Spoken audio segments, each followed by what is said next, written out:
रामपुर नाम के एक छोटे से शांत गांव में मनोहर अपनी पत्नी नीतू के साथ रहता था। इन दिनों गांव में बरसात का मौसम शुरू हो चुका था। बिजली कड़कने लगी और फिर तेज बारिश की पहली फुहारें धरती पर गिरने लगी।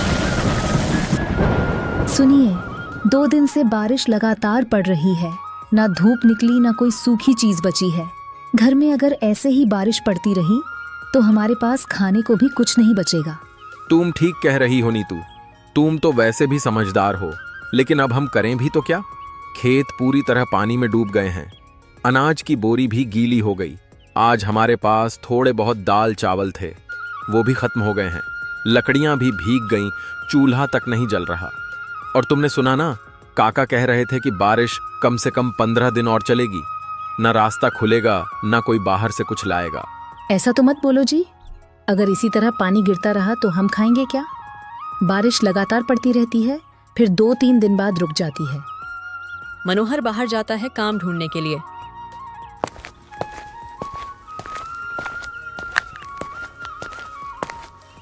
मालिक, आपके पास अगर कुछ भी काम हो तो बताइए, मैं कुछ भी करने के लिए तैयार हूं। अरे मनोहर, मैं तेरा दुख समझता हूँ, लेकिन जब से यह बरसात लगी है मैं तो खुद अपने मजदूरों को आधा काम दे रहा हूँ। खेत पानी में डूबे पड़े हैं, छत की मरम्मत भी रुक गई। अभी तो कोई काम नहीं है बेटा। मालिक, मैं हल भी जोत लूं, जानवरों को चारा भी डाल दूं, चाहे पानी में भीग कर करना पड़े, मगर कुछ तो दीजिए। देखो मोहन, काम तो बहुत है। खलिहान की मरम्मत, गौशाला की सफाई, अनाज की बोरियां लगानी है, पर इन हालात में कुछ कर भी नहीं सकते। सारा गांव ठप पड़ा है, मेरा भी नुकसान कम नहीं हुआ। मालिक, अगर मुझसे कोई गलती हुई हो तो माफ कर दीजिए। शायद ऊपर वाला भी हमसे नाराज है। सोचता हूं कहीं मैंने किसी गरीब को मना तो नहीं कर दिया था, या किसी भूखे को बिना खिलाए लौटा दिया हो, तभी इतनी बड़ी सजा मिली। गलती किसी एक की नहीं है बेटा, यह तो वक्त की मार है। कुदरत का कहर सब पर बराबर पड़ता है। तू फिक्र मत कर, जैसे ही पानी थमेगा सबसे पहला काम तुझे ही दूंगा। और सुन, शाम तक आंगन में थोड़ी लकड़ियां और अनाज की बोरी रखी हैं, तू ले जाना, ताकि घर में कुछ तो खाने को है। मोहन 2-3 जगह काम मांगने जाता है, लेकिन बारिश की वजह से उसे कहीं काम नहीं मिलता। थका हारा मोहन चौपाल की ओर जाता है। अरे भाई प्रकाश, इस बार तो बारिश बढ़िया पड़ रही है। खेतों के लिए तो जैसे वरदान बन गई। बिल्कुल राजू भाई, बारिश पड़नी भी चाहिए। अगर यह ना हो तो गर्मी जान ही निकाल लेती है। पिछले साल तो मई जून में हालत खराब हो गई थी। सही कह रहे हो प्रकाश भाई, इस बार तो मौसम भी वक्त पर पलट गया है। ऐसे ही 10 दिन तक लगातार पानी बरस जाए तो फसल भी जम जाए और गर्मी भी भाग जाए। अरे हाँ, 10 दिन की तो जरूरत है बारिश की, वरना फिर से धूप निकलेगी तो मिट्टी फट जाएगी। मैंने भी मौसम की खबर देखी थी, बताया जा रहा है कि पीछे से काफी भारी बादल आ रहे हैं। ओ, मतलब बारिश रुकने वाली नहीं है? नहीं भाई, मौसम विभाग ने तो साफ कहा है, अगले 10 दिन तक लगातार बारिश हो सकती है। बाहर निकलना मुश्किल हो जाएगा। उन्होंने तो सलाह भी दी है कि लोग जरूरी राशन वेशन पहले ही घर में रख लें। तो फिर चिंता किस बात की। मैं तो आज ही सारा सामान लेकर आ जाऊंगा। चावल, दाल, आटा, तेल सब भर लूंगा। घर में फिर आराम से रहेंगे। गर्मा गर्म खिचड़ी, पकौड़ी और ऊपर से गर्म चाय। इतना सुनकर मनोहर चौंक जाता है। अगर बारिश ऐसी ही पड़ती रही तो हमारा तो काम खराब हो जाएगा। हमारे घर में तो खाने को भी नहीं है, और यह लोग 10 दिन तक बारिश बता रहे हैं। ऐसे में खाने को कहां से आएगा, और घर का किराया कहां से दूंगा। मनोहर चिंता करता हुआ अपने घर चला जाता है। अरे भाग्यवान, मैं अभी बाहर से सुनकर आ रहा हूं कि अगले 10-12 दिन तक लगातार बारिश होगी। मेरी तो कुछ समझ में नहीं आ रहा कि मैं क्या करूं, कहां जाऊं। क्या 10 दिन तक बारिश? मनोहर, अगर ऐसा हुआ तो हम खाएंगे क्या? तुम्हें तो पता ही है घर की हालत कैसी है। हर तरफ से पानी टपक रहा है। अब तो बर्तन भी रखने की जगह नहीं बची। हाँ, मैं जानता हूं नीतू, इस टपकती छत के नीचे हम कब तक टिक पाएंगे। घर में सीलन बढ़ती जा रही है, और देखो, सेठ जी का किराया भी देना है। पहले ये 2 महीने का बाकी है। अगर ऐसे ही हालात रहे तो हम कहां से किराया भरेंगे? वो तो सुनते भी नहीं हमारी बात। यही तो मेरी भी समझ में नहीं आ रहा। एक तरफ बारिश रुकने का नाम नहीं ले रही, दूसरी तरफ जेब में फूटी कौड़ी नहीं है। नीतू, यह सब मैं अकेले कैसे संभाल पाऊंगा? मनोहर, मैं जानती हूँ कि तुम कोशिश कर रहे हो, लेकिन अब मुझे भी तुम्हारे साथ काम करना होगा। अगले दिन ही आसमान में अचानक काले काले बादल उमड़ने लगते हैं और तभी तेज बारिश शुरू हो जाती है, जैसे आसमान फट पड़ा हो। पानी की बूंदें जमीन पर गिरते ही मिट्टी की खुशबू फैलाने लगती हैं। अब तो देखो, बारिश और भी तेज हो गई है और यह छत तो जैसे बिल्कुल जवाब दे चुकी है। तुम एक काम करो, तुम मुखिया जी के पास जाओ। मुखिया जी क्या मदद करेंगे? वो खुद हर बार बहाना बना देते। मनोहर, तुम्हें जाना ही होगा। यह वक्त बहानों का नहीं है। अगर अब नहीं गए तो कल को पछताने का भी मौका नहीं बचेगा। नीतू के कहने पर मनोहर सेठ जी के घर जाता है पैसे उधार लेने के लिए। अरे मनोहर, तू इतनी बारिश में यहाँ कैसे, और वो भी मेरे घर में? क्या कोई बहुत जरूरी बात है? मुखिया जी, इस बारिश ने तो मेरा जीना ही हराम कर दिया है। छत से लगातार पानी टपक रहा है। घर के अंदर चूल्हा तो 2 दिन से जल भी नहीं पाया। खाना नहीं है, पैसे नहीं है। मजबूरी में ही आपके पास आया हूं। अरे मनोहर, बारिश तो अभी कम से कम 8-10 दिन और चलेगी। तू जानता ही है, इस बार गर्मी बहुत तेज पड़ी थी। बारिश होनी तो जरूरी थी। ऊपर वाले की मेहरबानी है जो अब राहत मिल रही है। मुखिया जी, यही बारिश आप जैसे अमीर लोगों के लिए राहत बनकर आती है। आपके पक्के मकान, गर्म चाय और आराम की जिंदगी के लिए यह मौसम सुहावना है, लेकिन हमारे लिए ये कहर बनकर टूटती है। मेरे जैसे रोज कमाने खाने वालों के लिए बारिश का हर दिन एक सजा है। मैं आपसे भीख नहीं मांग रहा, सिर्फ कुछ पैसे उधार मांग रहा हूं, ताकि 2 वक्त का खाना जुटा सकूं।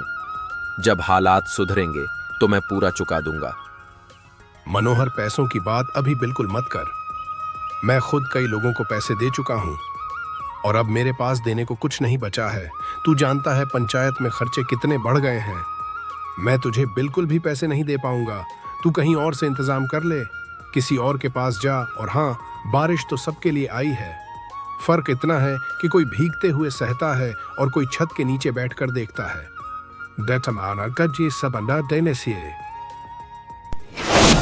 नीतू, मुझे अपने घर का किराया चाहिए। वैसे भी 1 महीने का किराया ज्यादा हो चुका है। अब और देर बर्दाश्त नहीं करूंगा। सेठ जी मनोहर किराया लेने गया है। उसके आते ही हम आपको पूरा पैसा दे देंगे। बस थोड़ा समय दे दीजिए। देखो नीतू, मुझे बहानों की जरूरत नहीं है। जो भी है साफ साफ बोलो। किराया अभी दो, वरना इस घर से निकल जाओ। सेठ जी, हम कहाँ जाएंगे? बाहर इतनी तेज बारिश हो रही है। घर के आगे पानी भर गया है। छत से पानी टपक रहा है। हमारे पास इस वक्त कुछ भी नहीं है। खाना तक नहीं है। हम पर ऐसा अन्याय मत कीजिए। देखो नीतू, बारिश के वक्त हमें भी खाना चाहिए। तुम लोगों की दिक्कत मैं हर बार नहीं सुन सकता। यह बारिश 1 दिन की नहीं, 10 दिन तक चलने वाली है। सोचकर ही पहले ही आगाह कर रहा हूं। सेठ जी, बस 1 दिन और रुक जाइए। मनोहर आते ही आपसे बात करेगा। हम आपको आपका किराया जरूर देंगे। अभी तो हालात बहुत खराब है। सेठ नीतू को घर से बाहर निकाल देता है और वहां से चला जाता है। तभी मनोहर अपने घर आता है और बारिश में नीतू को खड़ा हुआ देखकर बहुत ही चौंक जाता है। नीतू, तुम इतनी तेज बारिश में यहाँ घर के बाहर क्यों खड़ी हो? क्या हुआ? मनोहर, सेठ सिंह जी आए थे किराए लेने। मैंने उन्हें समझाने की बहुत कोशिश की कि तुम पैसे लेने गए हो, मगर उन्होंने कुछ नहीं सुना। बोले कि बहाने बहुत सुन लिए, अब 1 दिन भी नहीं रुक सकते और मुझे घर से बाहर निकाल दिया। उन्होंने इतनी बारिश में तुम्हें बाहर निकाल दिया? उनमें जरा भी इंसानियत नहीं है। लेकिन मनोहर, इतनी बारिश में हम वहां तक जाएंगे कैसे? कीचड़, पानी, अंधेरा, हमारे पास छाता भी नहीं है। मनोहर और नीतू बारिश में चल पड़ते हैं। थोड़ी दूर चलने के बाद उन्हें एक कंटेनर दिखता है। उसके पास उसका मालिक खड़ा होता है। सेठ जी, अगर आप बुरा ना माने तो एक बात कहूं। हाँ हाँ मनोहर, कहो क्या बात है? सेठ जी, ये जो कंटेनर आपने यहाँ फेंक रखा है, क्या यह पूरी तरह से खराब है? हाँ मनोहर, यह कंटेनर अब किसी काम का नहीं रहा। जंग लग चुका है, अंदर का सामान भी निकाल लिया गया है। मैं तो इसे यहाँ से हटवा ही रहा था। सेठ जी, मेरे पास अब रहने के लिए कोई जगह नहीं बची। बारिश के कारण झोपड़ी भी बह गई है और किराया ना देने की वजह से मालिक ने घर से निकाल दिया। अगर आप इजाजत दें तो क्या मैं इस कंटेनर को ही अपना छोटा सा घर बना लूं? मैं इसे साफ कर लूंगा, ऊपर कुछ त्रिपाल डाल लूंगा, कम से कम सिर पर छत तो होगी। तुम्हारी आंखों में मजबूरी साफ दिख रही है। ठीक है मनोहर, यह कंटेनर अब तुम्हारा है। जैसे चाहो इस्तेमाल करो और ये लो कुछ पैसे रख लो। बहुत ज्यादा तो नहीं है, लेकिन शुरुआत के लिए काफी होंगे। इससे कुछ राशन ले लेना, कपड़े ले लेना और खुद जी। को संभालो। आपने मेरी जिंदगी बचा ली। भगवान आपको इसका बहुत अच्छा बदला दे। मनोहर उस एक कंटेनर को काफी अच्छी तरीके से घर जैसा बना देता है। वो बारिश से बचने के लिए कंटेनर के अंदर चले जाते हैं। नीतू, सेठ जी ने जो पैसे दिए थे वह अब बस यही बचे हैं। मैंने सोचा था कि इनमें से थोड़ा राशन लाऊंगा, लेकिन अब समझ नहीं आ रहा कि इतने कम पैसों में घर भी चलाऊं या कोई काम भी शुरू करूं। तुम ही बताओ अब क्या किया जाए। देखो मनोहर, जब वक्त बुरा आता है ना, तो अपने भी पराये बन जाते हैं। इस बरसात में किसी ने हमारी मदद नहीं की, न मुखिया जी, न मोहल्ले वाले, किसी ने नहीं। ऐसे में हमें ही अपने लिए रास्ता निकालना होगा। इन पैसों को यूं ही खर्च कर देने से बेहतर है कि इनसे कुछ काम शुरू किया जाए। ऐसा काम जो ज्यादा बड़ा ना हो, लेकिन कमाई दे और बरसात के मौसम में चले भी। देखो मनोहर, इस बारिश में लोग घर से निकलते तो हैं, लेकिन उन्हें गरम खाने की तलाश होती है। बारिश और गरम चाय के साथ अगर कुछ तला भुना मिल जाए तो लोग मना नहीं कर पाते। मुझे लगता है तुम समोसे का ठेला खोलो। गरम गरम समोसे बारिश में खूब बिकते हैं, कहते हैं। नीतू, यह तो सच में बहुत अच्छा आइडिया है। समोसे तो हर मौसम में चलते हैं, लेकिन बारिश में तो खासकर, और ठेले के लिए ज्यादा बड़ी पूंजी भी नहीं चाहिए थी। मनोहर अगले ही दिन से समोसे का ठेला लगा लेता है और कुछ ही दिनों में उसके ठेले से काम काफी अच्छे चलने लगता है। अरे वाह मनोहर, तेरे समोसे तो कमाल के निकले। ऐसा स्वाद तो मैंने पूरे गांव में कभी नहीं चखा। एकदम कुरकुरे, अंदर से मसालेदार और बाहर से सुनहरे। क्या बात है। अरे रामू भाई, धन्यवाद। बारिश में गरम गरम ही अच्छे लगते हैं। यही सोचकर ठेला लगा लिया। सोच रहा था कम से कम 2 वक्त की रोटी तो निकल आए भी। नीटू, मैंने बाजार में एक छोटा लेकिन साफ सुथरा मकान देखा है। थोड़ी दूर है लेकिन माहौल अच्छा है। सोच रहा हूं कल जाकर मालिक से बात कर लूं, कुछ पैसों की व्यवस्था और कर लेंगे। मोहन और नीतू के चेहरे पर सुकून साफ झलक रहा था। बरसों की मेहनत रंग लाई थी। उन्होंने एक छोटा सा मगर सुंदर सा घर लिया था। इसी तरह मेहनत से और लगन से हर नामुमकिन काम को मुमकिन कर सकते हैं, ये सनह है।